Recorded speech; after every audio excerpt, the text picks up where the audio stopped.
Motor വാഹന വകുപ്പിന്റെ നമ്മുടെ ബൊലേറ വണ്ടിയില്ലേ, അതിന്റെ ഫ്രണ്ടിൽ ഞാൻ ഇരുന്ന് പോകുന്നത് ഇങ്ങനെ സ്വപ്നം കണ്ടുകൊണ്ടാണ് ഞാൻ ഉറങ്ങിയതും.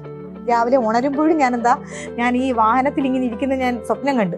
ഞാനങ്ങനെ സ്വപ്നം കണ്ട് എൻ്റെ സ്വപ്നം യാഥാർത്ഥ്യമായതാണ്. കാരണം നമ്മൾ സ്വപ്നം കണ്ടാൽ മാത്രമേ നമുക്ക് ഇതൊക്കെ കിട്ടത്തുള്ളൂ. നമ്മൾ വേണമെന്ന് വെച്ച് പെൺകുട്ടികളോട് ഞാൻ എപ്പോഴും പറയും, നമുക്ക് സ്ത്രീകൾക്ക് എപ്പോഴും അത്യാവശ്യം നമുക്കൊരു തൊഴിലാണ്. നമുക്ക് MA MPhil MEdും PhDയും ഒക്കെ ഉണ്ടായിട്ട് വീട്ടിൽ വെച്ചിട്ട് വല്ല കാര്യമുണ്ടോ? നമുക്ക് എന്തെങ്കിലും കാര്യമുണ്ടോ? അച്ഛൻ എത്ര സമ്പന്നനായാലും, ഭർത്താവ് എത്ര സമ്പന്നനായാലും, ആങ്ങളെ എത്ര സമ്പന്നനായാലും ചെല്ലുന്നത് നമ്മൾ സ്വന്തം കാലിൽ നിൽക്കുമ്പോഴാണ് നമ്മുടെ ജീവിതത്തിൽ സക്സസ് ആവുന്നത്. ഇത് എവിടാ നിർത്തിയേക്കുന്നത്? ഇതെവിടാ നിർത്തിയേക്കുന്നത് നോക്കെ. സീബ്ര ക്രോസിംഗ് എവിടാ? സീബ്ര ക്രോസിംഗ് കഴിഞ്ഞ് അങ്ങനെ ഫ്രണ്ടിൽ നിർത്താൻ പറ്റില്ല. സീബ്ര ക്രോസിംഗ് കുറേ സ്റ്റോപ്പ് ലൈൻ ഉണ്ട്.